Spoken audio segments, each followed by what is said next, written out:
Una vez que ya vimos la presentación general de este libro del Génesis, ahora vamos a pasar a lo que sería el Génesis comentado. O sea, comenzamos pues por una dimensión ciertamente básica, muy general, digamos muy por encima de la riqueza que contienen todos y cada uno de los textos que conforman la Biblia. Y como es el propósito, iremos haciendo justo la presentación en general para tener alguna referencia básica del texto bíblico y después pasaremos a comentar versículo por versículo estos libros que conforman la Biblia. Y para hacerlo, para hacer esta Biblia comentada, nos vamos a apoyar sobre todo en una edición bastante buena que se ha hecho tomando como referencia a los padres de la iglesia. Es decir, se toma un versículo y se añaden comentarios que algunos padres de la iglesia han hecho sobre ese versículo. Así pues, nosotros estaremos pues tomando los elementos más importantes que podamos detectar para añadirlos a esta presentación. De ahí pues que este curso se titule Génesis comentado. Y bueno, primero, lo primero que habría que hacer es presentar las siguientes consideraciones preliminares para entender muy bien ya en dónde estamos ubicados y cuál es la situación que comporta esta exposición que vamos a presentar. Antes que nada, hay que destacar el hecho de que los exégetas de la época patrística aplicaron siempre el primero de los principios exegéticos, a saber, explicar a un autor por el autor mismo. O sea, todos los exégetas de la época patrística, en pocas palabras, todos los padres de la iglesia, al momento de acercarse al texto sagrado, a la Biblia, siempre se mantuvieron fieles al primero de los principios exegéticos. O sea, siempre intentaron explicar a un autor por el autor mismo. De ahí que los padres de la iglesia consideraran que las escrituras, antes que otra cosa, son el libro de Dios. Y esto es algo muy importante de tener en cuenta, sobre todo si mencionamos que desde finales del siglo XIX y buena parte del pasado siglo XX tomó fuerza esta corriente que a grandes rasgos podríamos llamar historicismo, el cual asumía que la Biblia era un texto, entre otros muchos textos, que podían ser abordados, analizados, a partir de los principios críticos, científicos, que se habían estado desarrollando. En este caso, en el caso de los padres de la iglesia, no sucede así, porque no consideraron nunca que la Biblia fuera un libro más entre otros libros, sino que este libro era el libro de Dios. Así pues, para poder entender la Biblia, habría también que entender quién es, en último término, su verdadero autor. Y en este caso resultaba ser Dios. Con esto los padres buscaron poner de manifiesto la real intención teológica del texto, que es justo aquella que el historicismo pierde de vista. Y con ello se pierde toda la riqueza sustancial que este libro de Dios posee. De ahí entonces que los padres buscaran, como dijimos, poner de manifiesto la real intención teológica del texto, que justamente por ser tal, está siempre al servicio tanto de las comunidades como de cada uno de los fieles. Y aquí hay otro rasgo sobresaliente.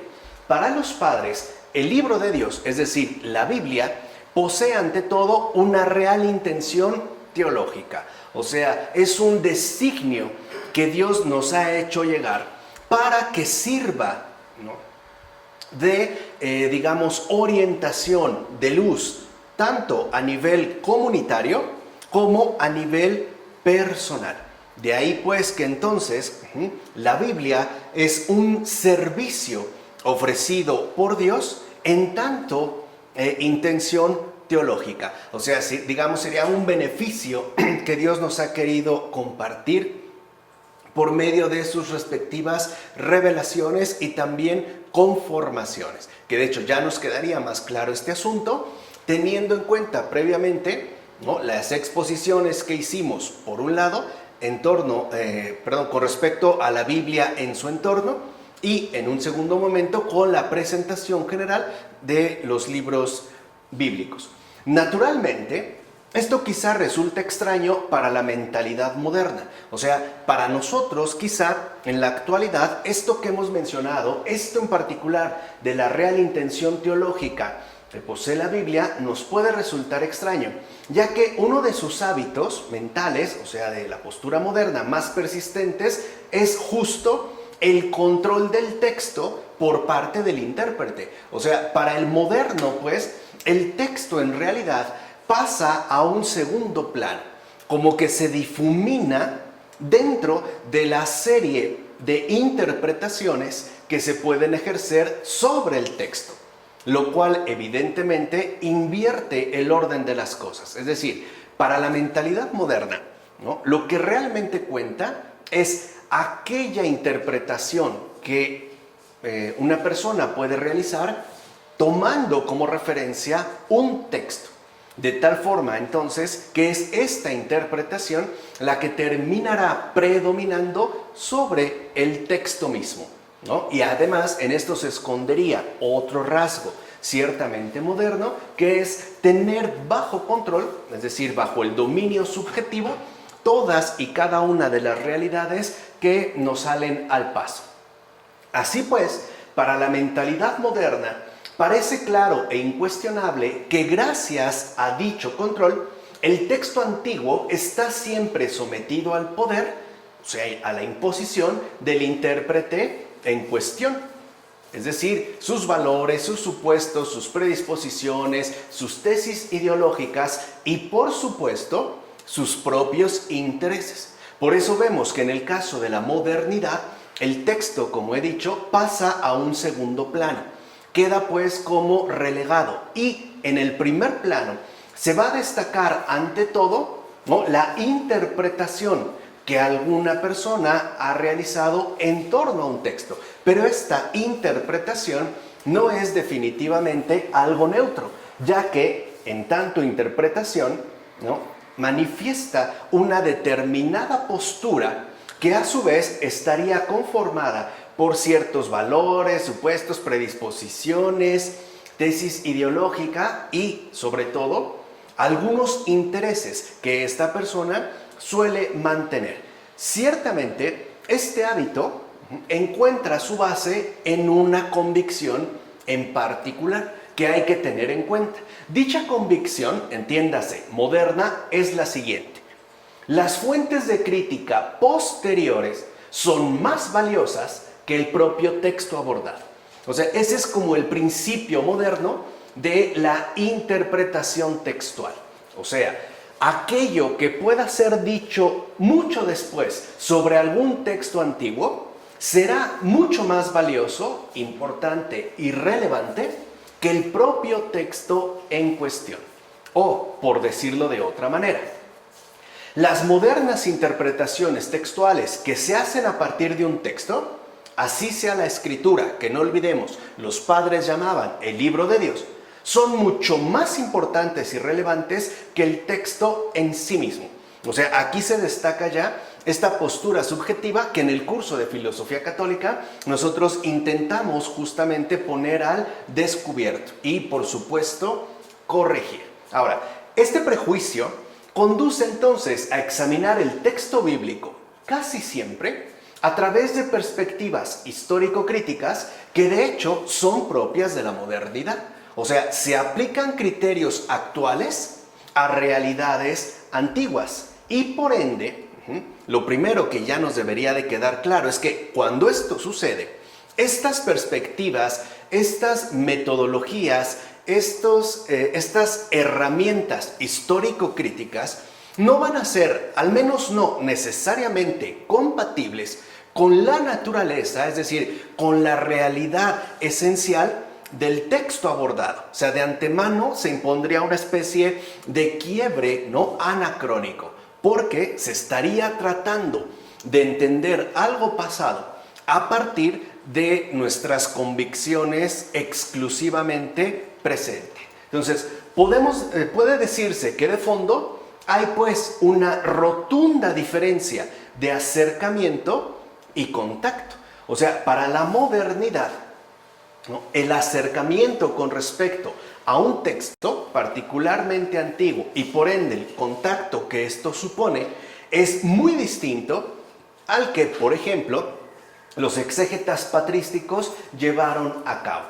En efecto, a diferencia de la postura moderna, lo primero que tenían en cuenta los exégetas patrísticos, o sea, los padres de la iglesia, al momento de acercarse a las escrituras, era el hecho de que tanto su lectura como su posterior predicación apuntaban desde el principio a la vida del creyente, en tanto revitalización de la vida eclesial en su conjunto. Entonces, lo que vemos aquí es que en el caso de los padres de la iglesia no era realmente lo importante la interpretación realizada. Si por interpretación entendemos en sentido moderno una cierta propuesta subjetiva, eso no era lo importante. O sea, para los padres de la iglesia, lo fundamental es que aquel que se acercaba, o sea, aquel que pretendía entrar en contacto con las Sagradas Escrituras, lo hacía con vistas a asimilar esta palabra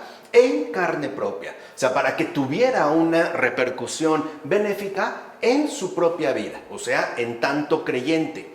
Lo cual, a su vez, iba a permitir que la vida eclesial en su conjunto, o sea, la iglesia, se revitalizara de forma sustancial.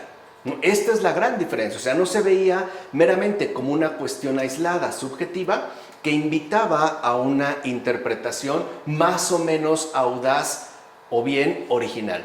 Eso realmente ni siquiera se tenía en cuenta. Lo que importaba era que al momento de que una persona, sobre todo, por ejemplo, alguien que quería comentar la escritura, insisto, al momento de acercarse a la escritura, estuviera plenamente comprometido con aquello ante lo cual se ponía en contacto, de tal forma que este contacto se tradujera en una forma de vida muy peculiar, es decir, en una forma de vida realmente cristiana, que al ser, digamos, creyente, a su vez iba a tener un impulso bastante decisivo en relación a la vida eclesial en su conjunto. Así pues, el verdadero afán de los primeros exégetas bíblicos se concentraba de lleno en ser fieles a la recepción del ofrecido, o sea, a la palabra de Dios. Eso era, digamos, aquello en lo que ponían más cuidado. No se trataba de inventar, no se trataba de interpretar, se trataba de fidelidad a la palabra, o sea, ser fieles a la recepción de aquello que Dios mismo nos ha ofrecido, nos ha hecho llegar en términos de texto, ¿no?, en términos de libro. Y por tanto, también este afán consistía en mantenerse de igual manera fieles en la posterior transmisión de todo aquello que les fuera dado. Entonces, lo que vemos es que para los padres de la iglesia, lo importante al momento de entrar en contacto con la palabra de Dios, es decir, con la Biblia, era no tergiversar aquello que se nos ofrece, o sea, la palabra, el texto, y después también mantener y conservar esta fidelidad en relación a la transmisión a la que estaba, digamos, a la que se tiene que dar continuidad en términos de, digamos, mejoramiento, ¿no?, en términos también de crecimiento. O sea, digamos que para los padres de la iglesia, ¿no?, en lo que tenían o en lo que había que poner más cuidado era en la adecuada recepción de lo ofrecido, entiéndase, por Dios, y por ende también en la fidelidad a lo ofrecido con respecto a los demás. O sea, ofrecido por Dios, uno lo recibe, lo asimila y a su vez lo transmite, lo ofrece a los otros, ¿no? Y dicha fidelidad abarcaba, esto es algo que también es muy distinto a lo que sucede hoy en día, tanto la letra, o sea, no cambiar, por ejemplo, al estilo de Lutero, por decir, ¿no?, al momento en el que hace la traducción en la Biblia al latín, no cambiar solo la letra, un poco para ajustarla más a nuestras expresiones actuales, sino ser fieles a la letra, pero también y al mismo tiempo al espíritu de la letra. O sea, hay algo escrito, digamos, hay un significado que nos puede resultar más o menos directo, pero también hay un sentido profundo que contiene precisamente esta letra, o sea, este escrito.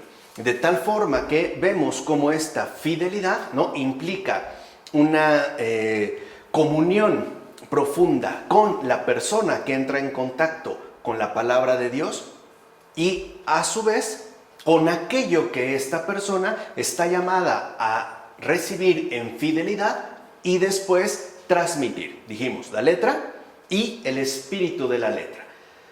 En consecuencia, puede decirse entonces que los primeros exégetas bíblicos no buscaban únicamente hacer interpretación de las escrituras. O sea, eso ni siquiera, podemos decirlo así, les pasaba por la cabeza, sino que más bien buscaron llevar a cabo un arduo trabajo de asimilación profunda con respecto a la palabra de Dios. Y aquí es donde encontramos la gran diferencia entre los padres de la iglesia y la postura moderna. Para los padres de la iglesia no se trata de interpretar, se trata de asimilar, hacer propio aquello que Dios mismo nos ofrece, ¿no?, a través de un libro escrito. O sea, no se trata de interpretar, se trata de asimilar y además de asimilar profundamente. Por el contrario, para la postura moderna no importa asimilar, importa interpretar aun cuando se carezca de una mínima profundidad en relación con el texto que ciertamente, ¿no?, se busca, en este caso, suplantar con las interpretaciones subjetivas. Pensemos en un caso sumamente común de hoy en día. Alguien puede leer un libro, el que sea, o sea, pensemos en una novela, y a lo mejor lo que opina de la novela es lo que él piensa, ¿no? Bueno, yo entendí o yo creo que, y lo hace a partir de su propio posicionamiento, sin que necesariamente haya realizado de forma previa una asimilación profunda del texto que leyó, es decir, del texto que recibió. Por eso para los padres, y de hecho no encontramos en los padres interpretación en el sentido moderno. Lo que encontramos en todo caso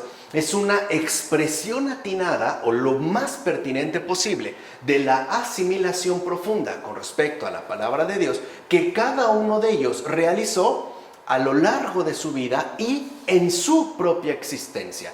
De ahí es donde brota, y lo iremos viendo ya más adelante, ¿no?, esta gran riqueza de transmisión que los padres nos han hecho llegar. Entonces, a final de cuentas, en esto consistió el verdadero propósito de la exégesis patrística. O sea, no se trataba de ser novedosos, y mucho menos de ser originales, como el moderno parece tan empeñado, ¿no? Este criterio de originalidad. No, para los exégetas bíblicos, o sea, para los padres de la iglesia, la originalidad no tenía nada que ver con la fidelidad. Así pues, los padres de la iglesia se van a mover justamente en base a este propósito exegético de asimilación.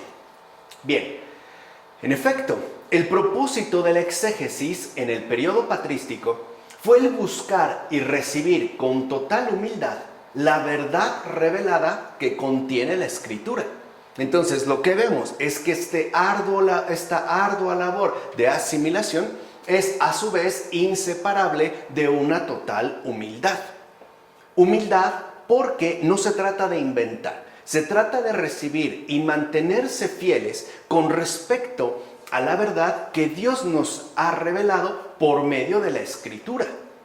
Ahí vemos también, pues, ¿no?, como los modos en los cuales los padres de la iglesia se movieron justamente al momento de acercarse y entrar en contacto con la Biblia, o sea, con el libro de Dios.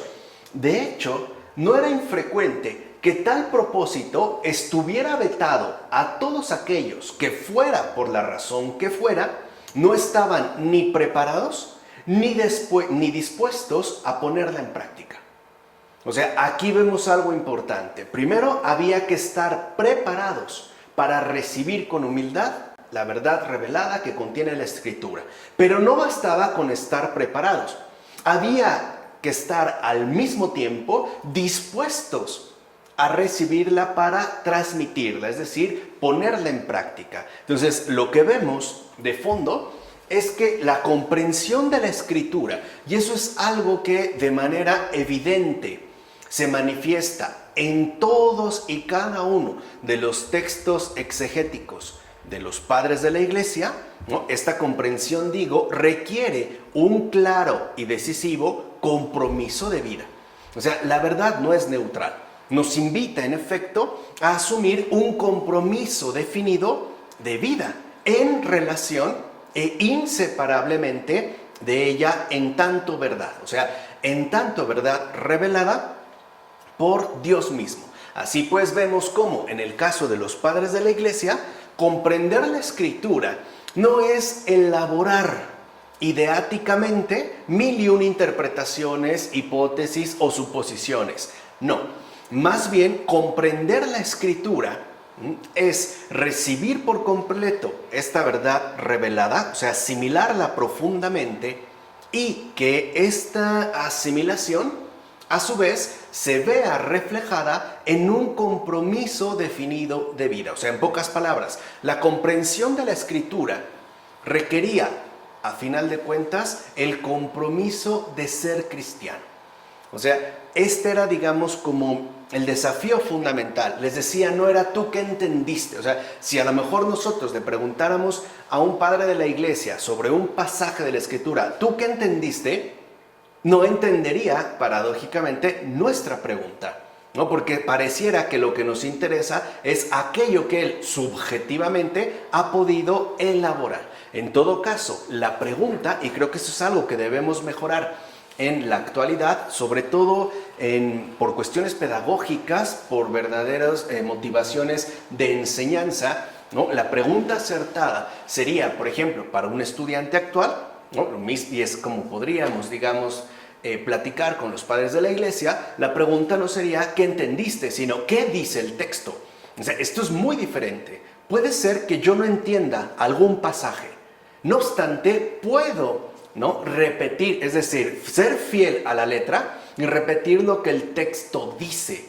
Y ahí es donde empieza esta ardua labor de asimilación para poder ir, digamos, beneficiándonos de sus respectivos contenidos. Por eso es tan fundamental, ¿no?, que veamos también, lo he dicho ya en otras ocasiones, que entendamos que hay veces en las que no nos detenemos un poco a reflexionar, ¿no?, a tener en consideración la forma en la cual hablamos. Y es importante porque no lo olviden, la forma en la cual hablamos siempre va a implicar o va a repercutir en la forma en la cual vivimos.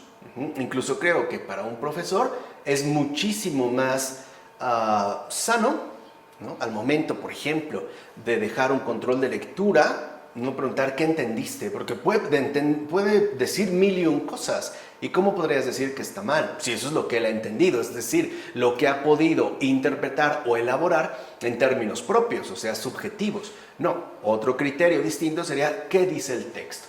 Bueno, como es evidente, este importante aspecto es en gran parte irrelevante para la interpretación moderna, ¿no?, que era un poco lo que yo quería adelantar. Para empezar, porque la exégesis moderna no considera como revelación, o sea, no considera como proveniente de Dios la verdad de la Escritura. Es más, para la postura moderna, la verdad ni siquiera existe en cuanto tal.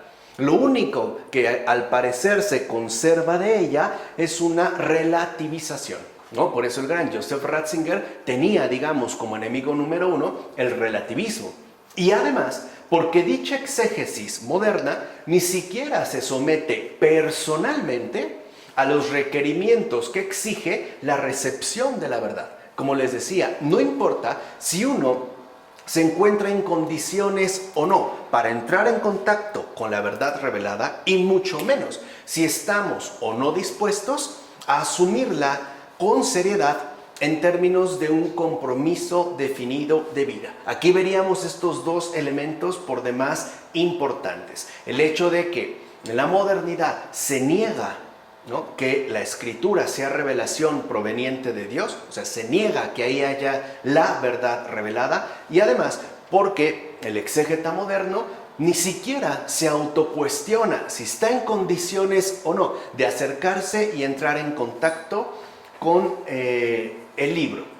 Por eso los escritores patrísticos ya advertían, fíjense, y esto es algo importante, estamos hablando prácticamente hace ya 1800, 1900 años. Si tenemos en cuenta que los primeros exégetas bíblicos empiezan a surgir ya entre finales del siglo I y harán, digamos, su aparición inicial de forma ya palpable a partir del siglo II. Entonces, repito, por eso los escritores patrísticos ya advertían desde antiguo que los posibles lectores de las escrituras no deberían siquiera intentar entender el significado del texto sagrado si no estaban previamente dispuestos a vivirlo, o sea, encarnarlo como texto revelado. Fíjense qué diferente era la postura de los padres de la iglesia. O sea, en pocas palabras, ya los padres de la iglesia decían algo muy, muy claro. Aquellos que se acerquen a las escrituras, es decir, a la verdad revelada por Dios, ni siquiera deberían de hacerlo si, uno, no están dispuestos a recibirlo y por ende a vivirlo. Entiéndase como tal, encarnarlo, ¿no?, con toda la radicalidad que contiene este término. Y a vivirlo no como cualquier cosa, sino precisamente como texto revelado, es decir, como transformador de vida. Por eso recomendaban siempre ponerlo en práctica para poder escucharlo. Entonces vemos que aquí no hay nada de esta especie de solipsismo, ¿no?, donde uno le da vueltas sin encontrar nada claro.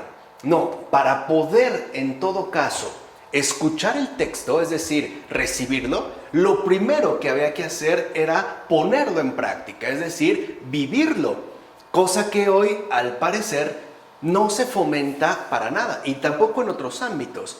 Insisto, parece que nos quedamos, ¿no?, como atorados o enredados en toda esta marea de interpretaciones que suelen inundarnos, pero que al final parecen no conducirnos a ninguna parte. Entonces veamos esto tan importante de manera mucho más simple. O sea, los padres de la iglesia insistían, si una persona no está dispuesta a vivir lo que dice la escritura, o sea, si no está dispuesta a experimentar la transformación de vida que solo la escritura, por ser libro de Dios, hace posible, ni siquiera vale la pena intentar entenderla.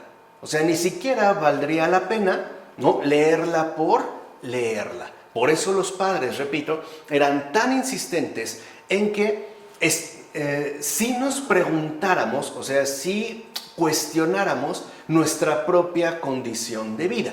O sea, si realmente estaba dispuesto o no, ¿no? Lo que importaba era la sinceridad, o sea, no tanto la respuesta positiva. Pero repito, o sea, los padres insistían en que lo más importante era que sí nos cuestionáramos sinceramente y a fondo si estaba dispuesto o no a vivir aquello que Dios ha revelado. Si estaba pues dispuesto o no a dejarme transformar por la verdad. Bien, por otra parte, entre los padres de la iglesia eran por demás frecuentes las llamadas cadenas bíblicas de referencia. Eso es algo muy frecuente precisamente entre los padres de la iglesia, justo para no quedar extraviados en rebuscadas secuencias de una mera invención individual. O sea, los padres de la iglesia buscaban siempre mantenerse fieles al texto revelado y por eso precisamente para no extraviarse en invenciones meramente individuales, cuando era necesario recurrían entonces a una nueva cita bíblica, digamos, para mantenerse en fidelidad. O sea, dicho de otra manera, al momento de considerar un texto bíblico, ¿no?, el que quieran, ya sea incluso del Antiguo Testamento o del Nuevo Testamento, era muy importante que este texto quedara relacionado con todo el testimonio de la Sagrada Escritura. Porque para los padres, ¿no?, algo era claro: la Escritura es la verdad y la verdad es una. Y esta verdad está justamente testimoniada en la Sagrada Escritura. Y está, digamos, testimoniada a partir de una concatenación o articulación dada. O sea, según pues la composición de la Sagrada Escritura. Así pues, los exégetas patrísticos iban comparando texto con texto según el siguiente criterio. Por eso vemos cómo de repente, si uno lee a los padres de la iglesia, se puede llegar a sentir como hasta abrumado por la cantidad de referencias bíblicas que podemos llegar a encontrar. Pero no era algo meramente ni gratuito ni repetitivo. O sea, tenía que ver pues con el siguiente criterio: la Escritura debe explicarse desde la Escritura misma. Ahí es donde los padres, digamos, mostraron su verdadera genialidad, es decir, su verdadera maestría de fidelidad. Porque no era necesario, por ejemplo, acudir a una fuente en principio totalmente extraña a la verdad revelada. De tal forma que lo importante era exponer de la manera más profunda y de la manera, digamos, más pertinente, ¿no?, la verdad revelada a partir de sí misma. O sea, que la Escritura, pues, ¿no?, debía explicarse desde la Escritura misma. De ahí que en la antigua exégesis cristiana prevaleciera desde el principio la convicción de que cada uno de los textos bíblicos, cada uno de los textos bíblicos es iluminado tanto por otros textos como por el conjunto de la historia que contiene la revelación. O sea, no solo un texto bíblico valía por sí mismo, sino que éste a su vez remitía e incluso, iluminaba otros textos para remitir finalmente al conjunto total que contiene la historia de la revelación. Es decir, podemos decirlo hoy de manera resumida, desde Génesis hasta Apocalipsis. Desde ese en el principio hasta el amén de Apocalipsis. O sea, era como una unidad, una totalidad articulada de una manera muy particular, pero que no por ello estaba ni fragmentada y ni tampoco estaba incompleta. Por eso los padres se negaron siempre a llevar a cabo una lectura simple y llana del texto sagrado. O sea, así como si uno pudiera leerlo, por ejemplo, de la forma en la que se podía leer un poema, o hoy en día diríamos, o un periódico, o una revista. Porque ellos eran muy conscientes de que la Escritura no era un texto más entre otros textos. No, hay personas que hoy se pueden acercar a la Biblia e intentarán, leerlo como pueden leer, algún informe periodístico o incluso como pueden leer alguna revista de modas. En todo caso, lo que los exégetas patrísticos encontraron en las Sagradas Escrituras fue, por así decirlo, un manantial de viveza, que asimismo contenía diversas tipologías, matices morales y tesoros espirituales. Y aquí es, donde vale la pena destacar lo siguiente. Para los padres de la Iglesia, las Escrituras eran, como hemos mencionado, un manantial de viveza. O sea, era algo realmente fértil y fecundo. O sea, algo realmente vivo. Era algo, si lo quieren ver así, finalmente divino. Pero a su vez, esta riqueza, esta enorme fecundidad, estaba compuesta al menos por 3 niveles, ciertamente distintos, pero inseparables.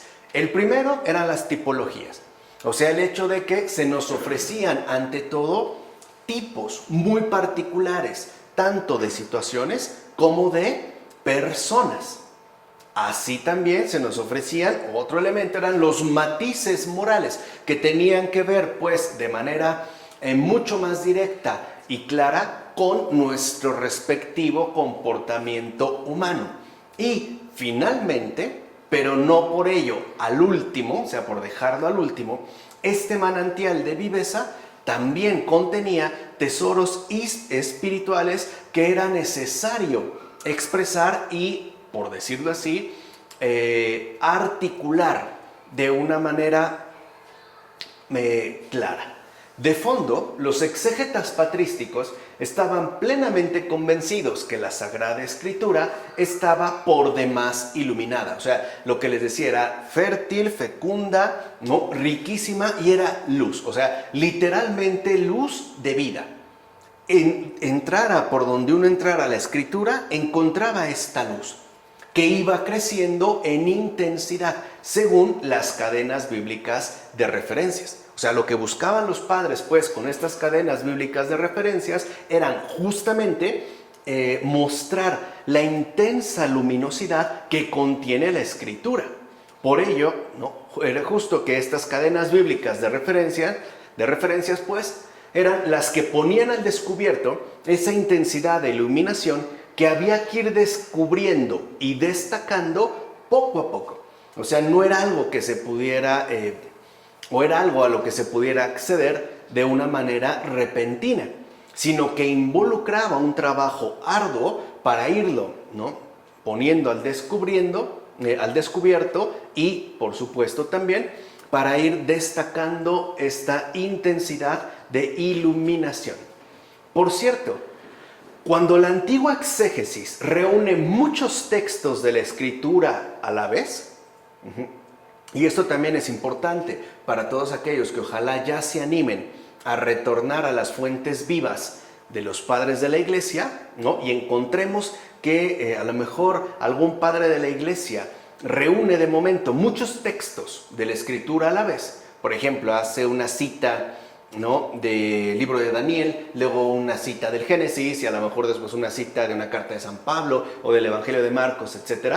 No limita su punto de vista a un solo texto, como sí lo hace la exégesis moderna. O sea, no considerará que es uno, pues, el que destacaría por encima de los demás, sino que, por el contrario, la exégesis patrística busca con esto resaltar la riqueza inherente, es decir, fecunda, de las Escrituras. No es, pues, para meramente contrastar, sino para intensificar esa riqueza de luz, esa iluminación intensiva que en efecto posee las Escrituras. Y es esto justamente lo que se conoce como la analogía de la fe, que es también una expresión que van a formar y que van a emplear y sostener los padres de la iglesia, la famosa analogía de la fe. ¿Qué es esto entonces de la analogía de la fe?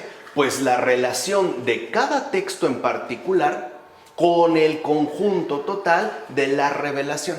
O sea, aunque nosotros tomáramos algún texto en particular, no sé, el libro de Job, este libro de Job, de acuerdo con la analogía de la fe, estaría en relación con el conjunto total de la Escritura. O sea, no sería pues un libro fraccionado o metido ahí por azar, como a lo mejor podemos hacerlo al momento de acomodar un librero, ¿no? Metemos libros según por orden de autor o por tamaños o según nos parezca pertinente. No, o sea, no era por una mera acomodación, sino que había que encontrar cuál era su respectiva integración al interior de esta revelación, o sea, según el conjunto total de la Escritura. Esto también es muy importante de tener en cuenta. Y este era justamente el sentido de la exégesis patrística. O sea, cuando ellos hablaban de exégesis, efectivamente a esto se referían, ya que exégesis, al menos en su sentido clásico, indica la labor de explicar, interpretar y comentar el texto a partir de él mismo, o sea, a partir del propio texto. Entonces, lo primero era explicar, interpretar, y dijimos, ¿no? Ya sabemos qué entendían los padres por interpretación, y comentar el texto a partir de este texto.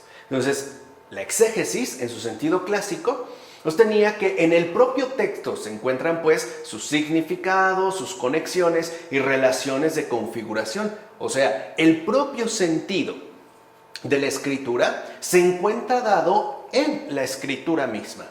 Lo fundamental era descubrirlo, o sea, poder ponerlo al descubierto, ¿no? ¿Y en qué medida se lograba? En la medida en la que se asimilaba y se transformaba pues ya en vivencia.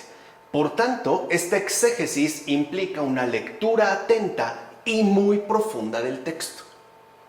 O sea, en primer lugar, no leer por leer, o sea, no leer, digamos, a la carrera, ¿no? Como a lo mejor podemos leer hoy en día un Twitter, ¿no? O alguna publicación de una red social. No, implicaba como en tanto exégesis, número uno, una lectura atenta. Y que además no solo fuera atenta, sino que además fuera muy profunda. De tal manera que, como hemos mencionado, estaba de por medio un compromiso radical de vida. De hecho, en esta exégesis se solía utilizar también cualquier recurso lingüístico, histórico, literario o teológico con vistas a facilitar la comprensión y explicación de las escrituras. Y no porque, veámoslo, le faltara estos recursos, sino debido a su enorme riqueza, ¿no? Había que acudir a otros elementos que pudieran facilitarnos su respectiva comprensión y por ende también su respectiva asimilación. Y es justo en este sentido que la exégesis patrística contrasta fuertemente con el término eisegesis, que es, digamos, ¿no? Más bien la manera en la cual se ha desarrollado la modernidad. Porque este término, eisegesis, implica que el intérprete, justo como ocurre en la modernidad, imponga al texto sus propias convicciones y suposiciones. Este es, digamos, como otra de las diferencias más llamativas que puede darse entre la exégesis patrística y la eisegesis moderna. En el caso de la exégesis patrística, ¿no? Lo que importa es el texto por el texto. Y para ello podemos ayudarnos de elementos que nos permitan o que, nos faciliten este ejercicio profundo de descubrimiento. Por el contrario, en la exégesis, en sentido moderno, lo que importa es qué suponemos con respecto al texto o cuáles son las convicciones personales, o sea, más bien individuales, que nosotros queremos imponer a este texto. Así pues, los exégetas patrísticos practicaron activamente la exégesis intratextual. Y veremos que hay, al menos dentro de la postura patrística, hay como tres tipos de exégesis empleadas. Primero, la exégesis intratextual, que trata de definir e identificar el significado exacto de los términos textuales, su estructura gramatical y la interconexión de sus partes. También practicaron la exégesis extratextual, con el fin de conocer, por ejemplo, el contexto geográfico, histórico y cultural en el que este texto fue escrito. Y por último, o sea, además de la exégesis intratextual y de la exégesis extratextual, los padres de la Iglesia también practicaron la exégesis intertextual, por medio de la cual buscaban conocer el significado de un texto comparándolo con otro. La escritura es, pues, algo vivo y dinámico que requiere, y eso es lo que tenían siempre presente los padres de la Iglesia, muchos tipos de acercamiento y, evidentemente, también muchos tipos de profundización. En todo caso, el múltiple esfuerzo mencionado no era de tipo meramente intelectual. O sea, tampoco crean que se trataba de una labor meramente teórica, ¿no? Para destacar, digamos, una cierta capacidad de inteligencia. No. Todo este esfuerzo que hemos mencionado, o sea, todo el trabajo patrístico, tenía, digamos, un claro perfil pastoral. Porque lo que aplicaron las exégesis, los esfuerzos, ¿no? Los descubrimientos, etcétera, que alcanzaron los padres de la iglesia, se hicieron justo en términos de servicio a las almas. O sea, no eran para presentarse como pensadores originales, sino más bien como fieles al libro de Dios. O sea, fieles a la revelación de Dios dada en la Escritura. Era pues la labor de los padres, y hoy lo seguimos viendo, incluso lo seguimos experimentando. Cualquier libro de un padre de la iglesia sigue haciendo mucho bien, justo porque fue concebido desde el principio como un servicio a las almas. Aquí podemos mencionar al gran San John Henry Newman. Como sabemos, él durante muchos años de su vida fue un anglicano, y además fue un anglicano convencido. Fue un anglicano que estaba, como buen anglicano, convencido de que el anticristo se encontraba en Roma, y que, bueno, como ya sabemos, toda esta línea protestante era el anticristo, etcétera, etcétera, etcétera.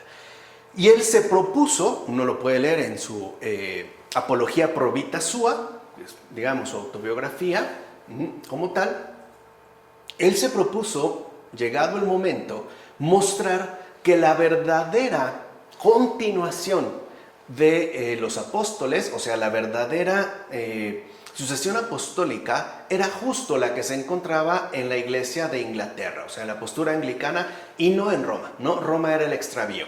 ¿Qué hizo San John Henry Newman? Para poder justo, ¿no? Llevar a cabo la empresa que se había propuesto, se tuvo que remitir a los padres de la iglesia. ¿Y qué es lo primero? Ahí se ve el servicio a las almas, ¿no? Acuérdense que es esto lo que queremos destacar. ¿Qué es ahí de lo que se dio cuenta con toda claridad San John Henry Newman? Se dio cuenta de que los padres de la iglesia ponían al descubierto muchas desviaciones y herejías que, de hecho, de manera más o menos disfrazada, se habían conservado o eran las que definían a la iglesia anglicana. Y esto, claro, como era de esperar, produjo una crisis muy fuerte en San John Henry Newman. Pero podemos decir que la conversión de John Henry Newman, ¿no? Del gran Newman, se debió a los padres de la iglesia. O sea, ahí es donde podemos ver justo, ¿no? Que el esfuerzo que realizaron era efectivamente pastoral, o sea, de servicio a las almas. Y muchos otros grandes han podido alcanzar la conversión, o por lo menos, ¿no? Han recibido beneficios extraordinarios a partir de la lectura realizada de los padres de la iglesia, ¿no? Yo quise mencionar, digamos, uno que nos resulta cercano y que además él mismo lo ha relatado como tal. Es más, este texto que John Henry Newman dedicó también a los padres de la iglesia ya se puede consultar, al menos en español, ¿no? En inglés es mucho más fácil de conseguir. Pero veamos entonces cómo los padres de la iglesia no están para nada interesados en mostrar una especie de originalidad interpretativa, o sea, no son para nada modernos. Más bien, lo que buscaron siempre es mantenerse fiel a la verdad revelada, de tal manera que era justo esta fidelidad la que iba a traducirse en términos de una fecundidad pastoral. O sea, en la medida en la que ellos realmente fueran fieles a la palabra de Dios, es que en esa misma medida iba a ser la forma en la cual se iban a beneficiar muchas otras almas. O sea, lo hacían por servicio, nunca por mera curiosidad y mucho menos por vanidad, ¿no? Por tratar de destacar como la interpretación más original o más sugerente o la ideación más provocativa, etc. No, realmente los padres nunca perdieron el tiempo así. Ahora, una vez teniendo en cuenta esto, que son, dijimos, ¿no?, nuestros comentarios introductorios, o sea, los antecedentes que requerimos tener en cuenta, ya podemos entonces dar paso a un primer aspecto. digámoslo así, a un primer apartado. Y cabe destacar el énfasis teológico que los padres de la Iglesia dieron al conjunto de su exégesis bíblica, en particular a los primeros capítulos del Génesis. O sea, los padres de la Iglesia siempre insistieron, ¿no?, en que su propósito, como dijimos, era pastoral de servicio. Y que por ende su exégesis no era una exégesis meramente interpretativa, o sea, era bíblica, o sea, fiel, o trataba de ser lo más fiel posible a la revelación que Dios nos ha ofrecido. Y de manera llamativa, los padres de la Iglesia, sobre todo, dedicaron una atención especial, o sea, como una atención muy particular a los primeros capítulos del Génesis. Y con ello, los padres buscaron establecer importantes y decisivas diferencias con respecto a otras propuestas, que también, digamos, es algo que vale la pena tener en cuenta. De hecho, el modelo de la creación y de la caída, o sea, que es, digamos, el modelo, pues, de la creación y de la caída que nos brindan los padres, no fue interpretado del mismo modo que la propuesta judía. Recuerden que era como el antecedente directo con el cual los padres mantuvieron también un contacto.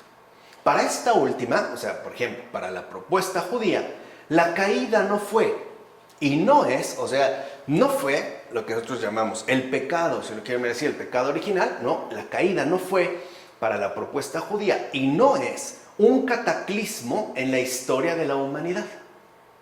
O sea, no había representado algo en realidad tan grave. No era pues una especie de parteaguas que marcara un antes y un después absolutamente diferentes. No, para la propuesta judía, la caída no era sino uno de los muchos ejemplos de la incapacidad humana para vivir y mantenerse dentro de la ley. O sea, digamos que para la postura judía, la caída no era más que un relato que invitaba a tener en cuenta la debilidad humana, o sea, la incapacidad humana para poder mantenerse de manera recta dentro de la alianza, ¿no? Esta era, digamos, una propuesta que provenía efectivamente del judaísmo. ¿Por qué entonces los primeros capítulos del libro del Génesis adquirieron tanta relevancia para la exégesis patrística y tiempo después para la teología cristiana?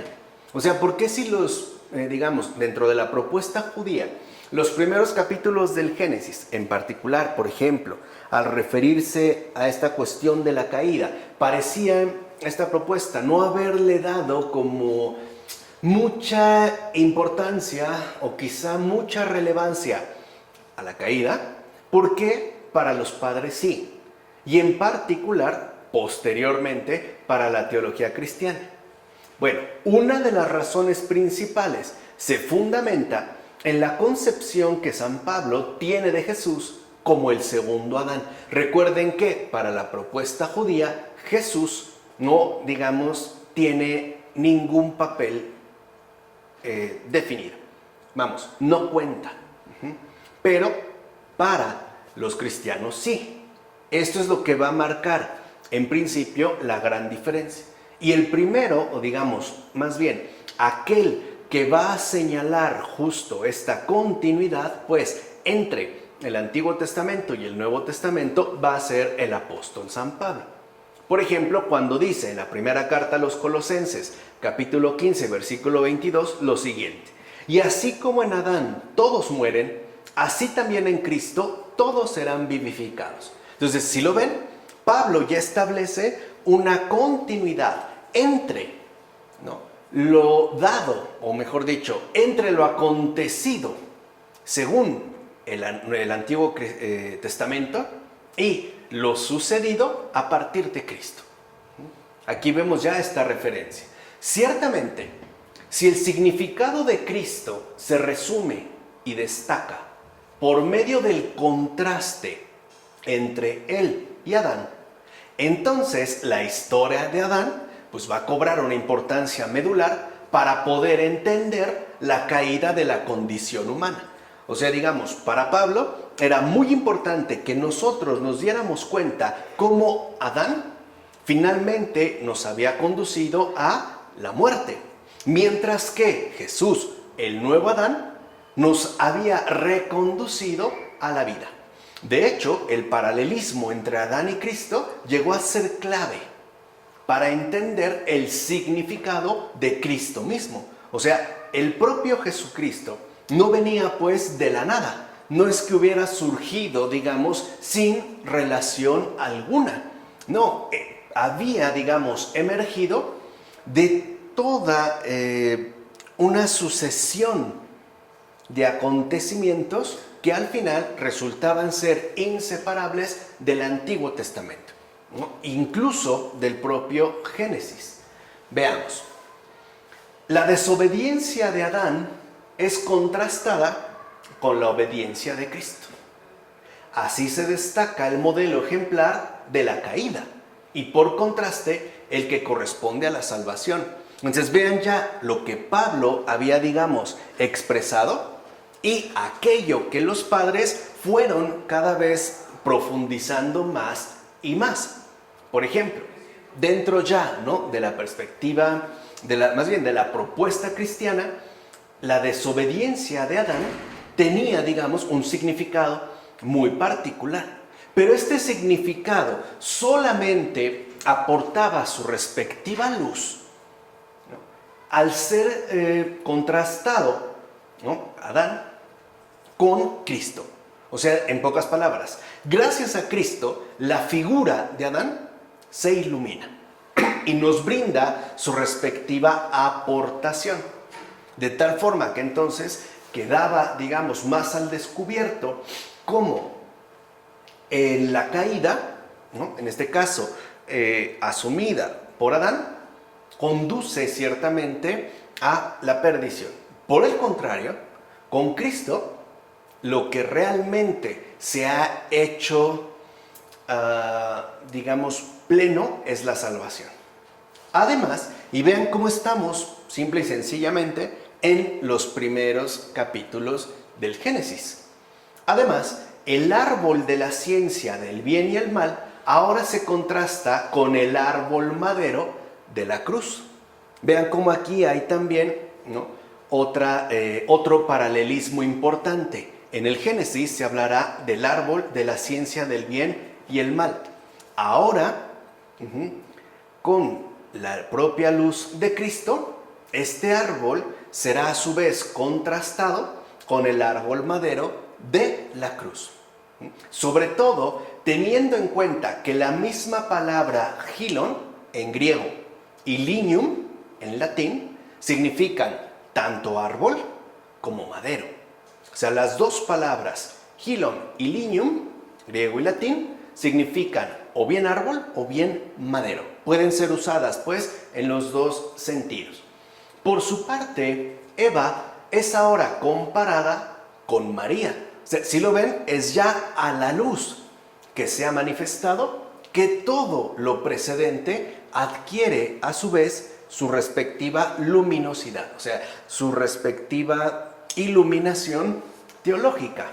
Ella, es decir, María, es quien realmente se convierte en madre de todos los vivientes, que de hecho era el título que se le había asignado a Eva en un principio.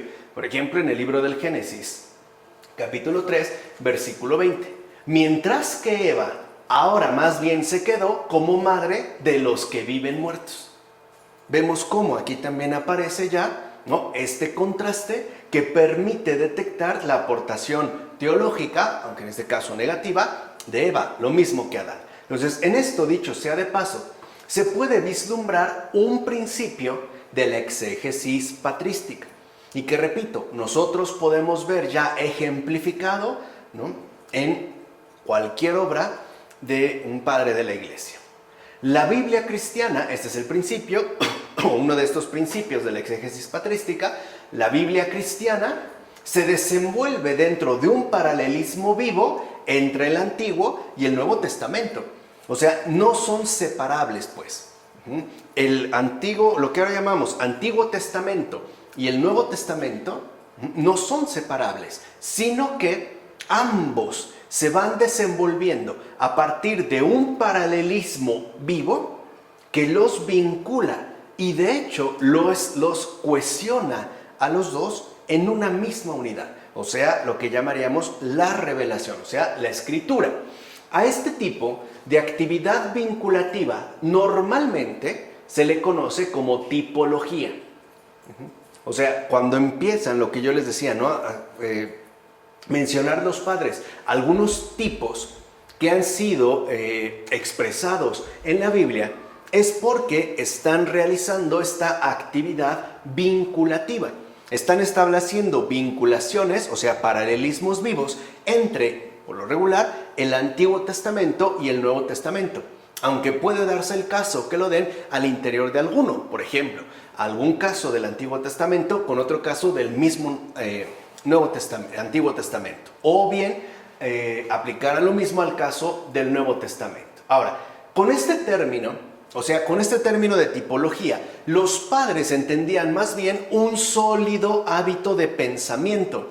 Vean, no se trata de una mera metodología para emplear textual, una metodología textual que nos resultara para establecer ciertos contrastes o paralelismos. No, por tipología, lo que entendían los padres es un sólido hábito de pensamiento, o sea, un principio de inteligibilidad, y no un simple método o mera doctrina, tal y como hoy en día, en sentido moderno, se suele asumir. O sea, que era importante, pues, que nuestra propia capacidad de intelección estuviera a su vez regida, sobre todo orientada, por ciertos principios importantes. Uno de ellos, ciertamente, era la tipología, o sea, un hábito de pensamiento, un principio de inteligibilidad.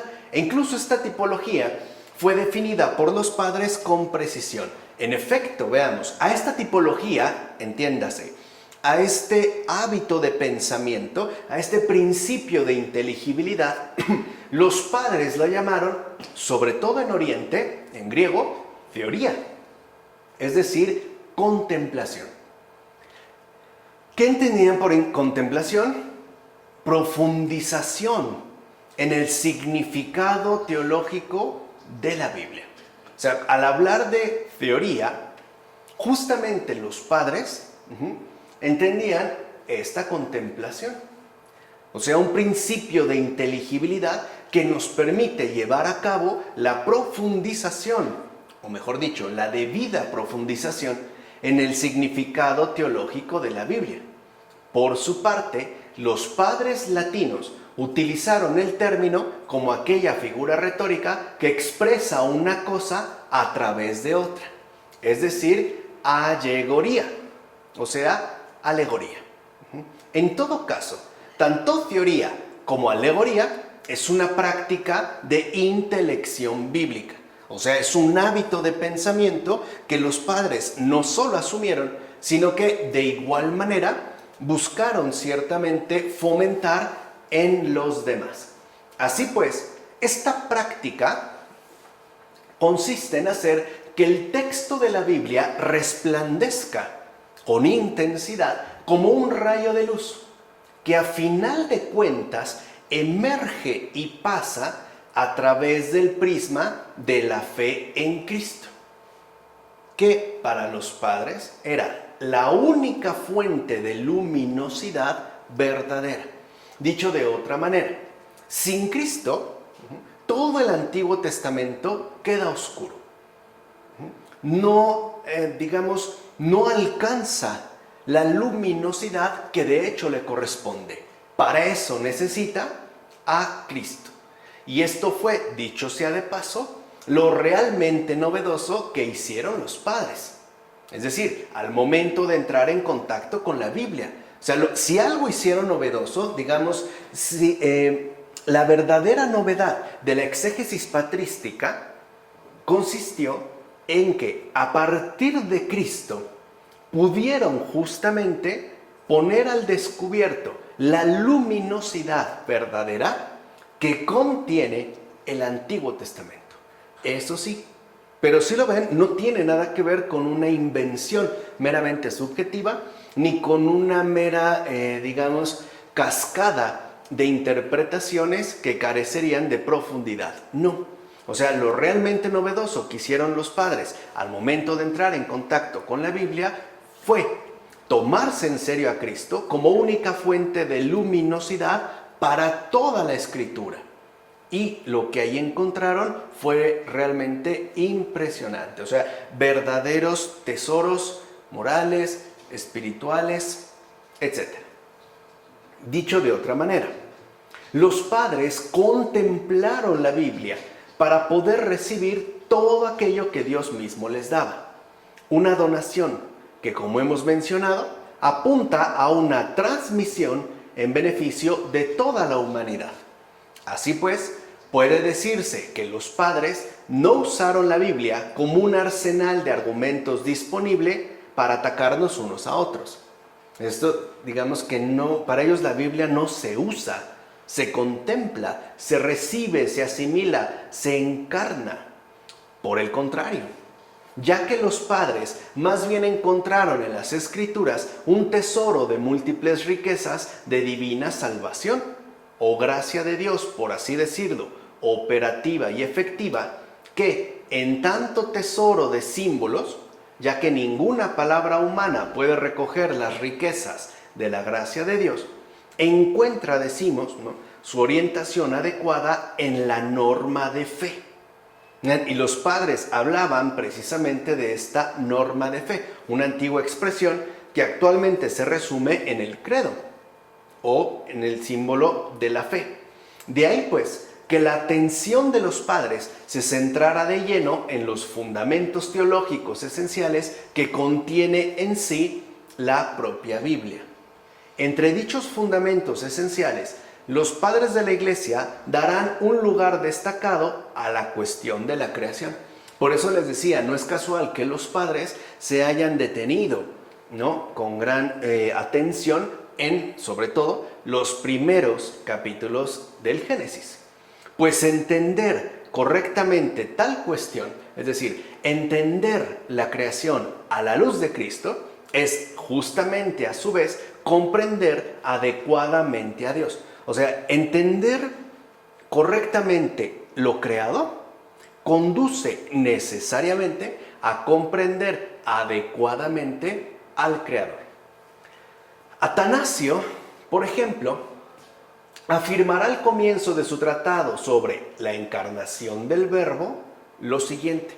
Vean, ¿no?, para que veamos como un ejemplo de lo que estamos mencionando. Dirá San Atanasio: es conveniente que al hacer la exposición de todo esto, hablemos en primer lugar de la creación del universo y de su creador, Dios, para que de este modo se pueda observar adecuadamente que la renovación de la creación fue realizada por el Verbo, que la había creado en un principio. Entonces, aquí podemos ver cómo en Atanasio, ¿no?, es evidente que se necesita este principio de intelección para poder entender como el sentido completo de la revelación. O sea, tendríamos pues, de acuerdo al esquema que nos presenta Atanasio, tendríamos pues que tener en cuenta, por así decirlo, una especie de referencia tripartita. Por una parte, profundizar en la creación. Segundo, la segunda parte sería profundizar en la descreación, o sea, en la caída, para finalmente culminar en la recreación, o como lo llama San Atanasio, la renovación de la creación que fue realizada por Jesucristo, por el Verbo, que de hecho la había creado en un principio. Esta idea, por ejemplo, la podemos encontrar también en otro gran exégeta bíblico como es San Bernardo. El gran San Bernardo, ¿no?, resumiendo por ejemplo, esta indicación de Atanasio, decía: Dios primero nos formó, el pecado nos deformó y Cristo finalmente nos reformó. ¿Sí lo ven? Es justamente como este mismo principio de intelección. O sea, esta verdad, ¿no?, que es iluminada a partir de su propio conjunto. Repito, dirá San Bernardo, Dios primero nos formó, el pecado después nos deformó y finalmente Jesús, el Verbo, nos reformó. Entonces habría formación, deformación y reformación. Que si lo ven es, insisto, el mismo tipo de intelección que ya los padres de la Iglesia habían desarrollado. Así pues, para San Atanasio resulta claro que únicamente sobre la base de un correcto y recto entendimiento de la doctrina revelada de la creación, fíjense, repito, para San Atanasio, únicamente sobre la base de un correcto y recto entendimiento de la doctrina revelada de la creación, seremos capaces de asimilar el real significado de la encarnación del Verbo. O sea, en pocas palabras, si nosotros no poseemos un correcto y recto entendimiento de la creación, doctrina revelada, no vamos a ser capaces de entender y mucho menos asimilar el gran acontecimiento salvador de la encarnación del Verbo.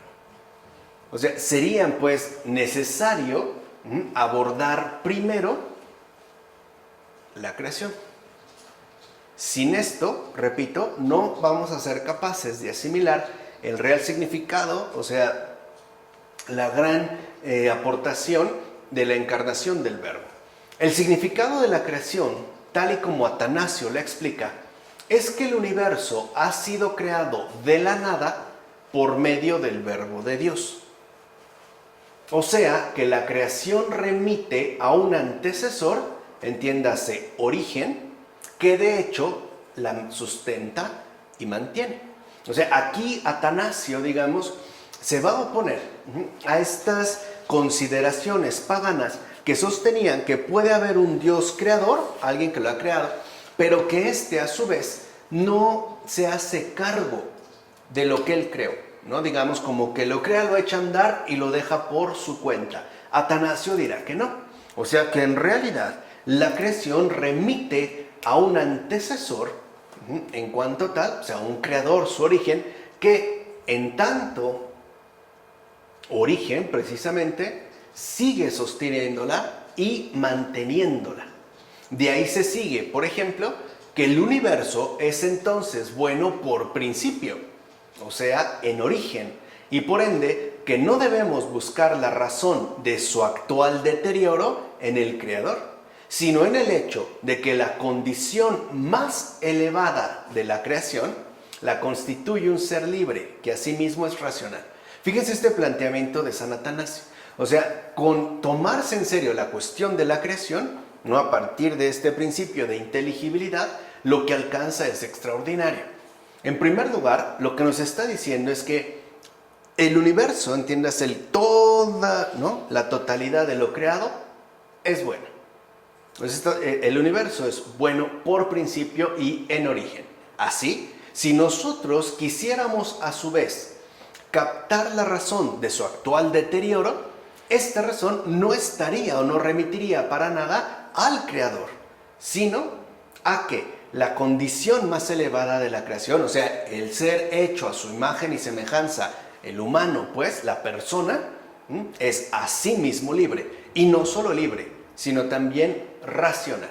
O sea, ahí se puede ver la enorme dignidad que, por ejemplo, el Creador le otorgó al ser humano al momento de crearlo. Y ya sabemos, hombre y mujer, ¿no?, los creó. O sea, el hecho de que no se trataba de una criatura más entre otras, sino que en primer lugar era libre y también y especialmente racional.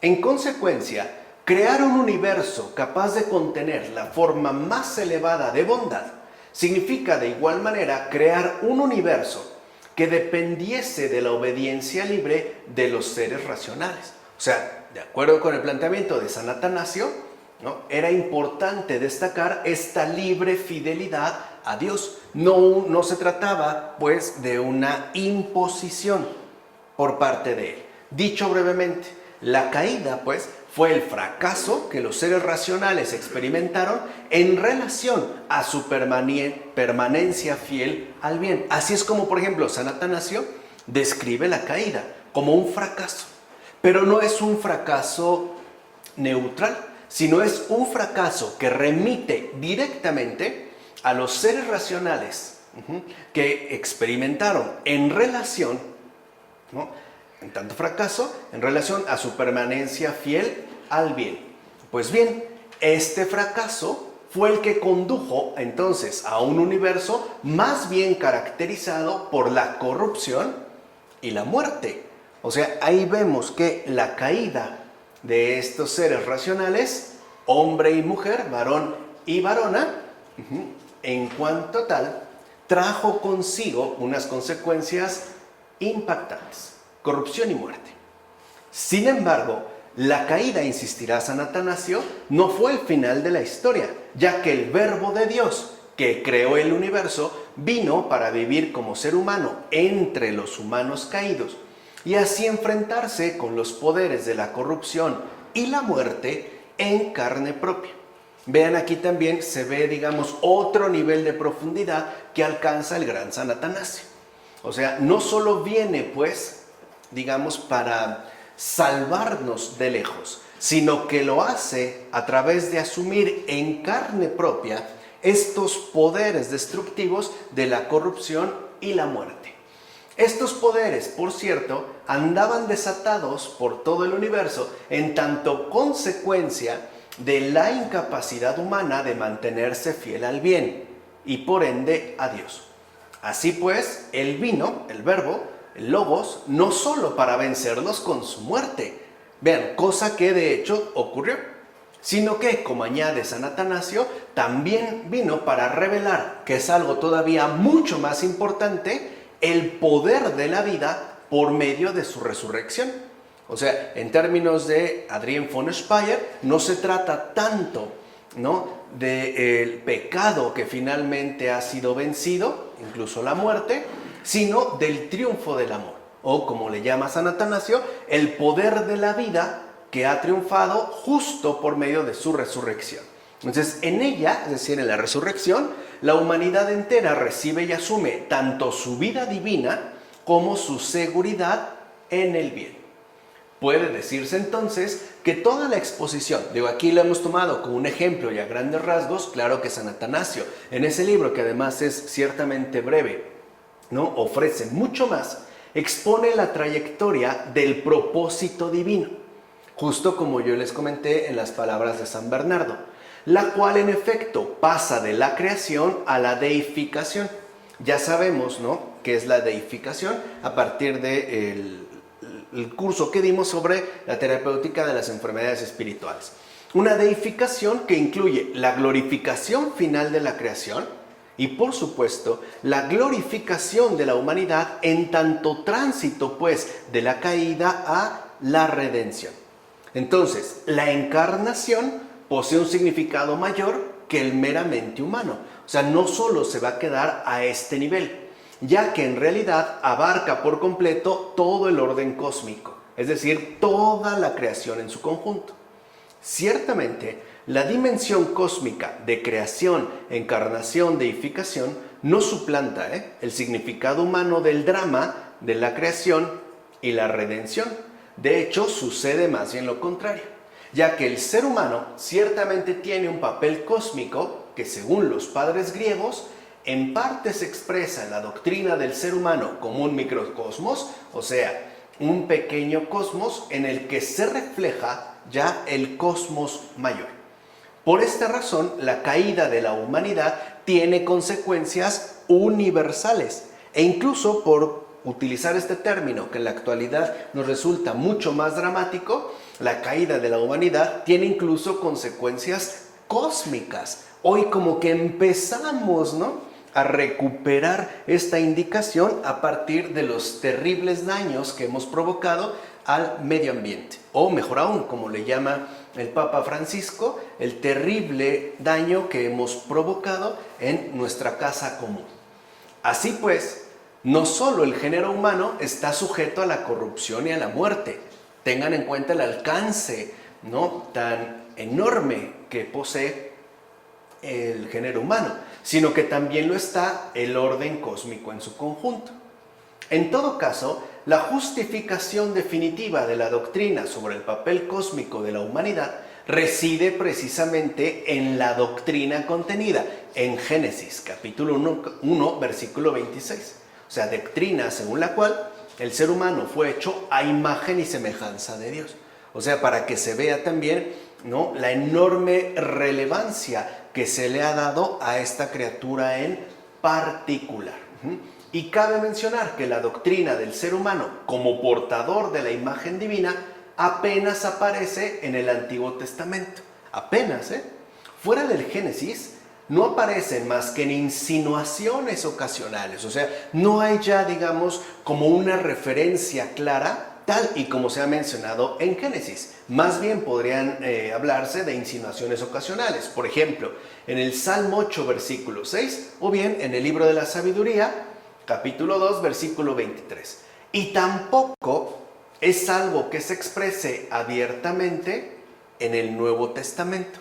O sea, tampoco, digamos, esta importancia dada, ¿no?, esta dimensión extraordinaria, no solo antropológica, sino creacional, es decir, cósmica al ser humano, tampoco es algo que se expresa, al menos no de manera abierta, en el Nuevo Testamento. La siguiente ocasión nosotros vamos ya a tratar de ver por qué, o mejor dicho, vamos a decir claramente el por qué. Pero aquí lo que nos interesa es que se comprendan, pues, ¿no?, la exégesis patrística, cuáles son sus principios, cuáles son sus motivaciones, en qué se fundamentan y sobre todo cuál es, por decirlo así, la intención real que los motivó a realizar estas obras tan extraordinarias que, gracias a Dios, aún siguen beneficiando a miles y miles de almas, Pues hasta aquí le vamos a dejar en esta ocasión. En nombre del Padre, del Hijo, del Espíritu Santo. Amén.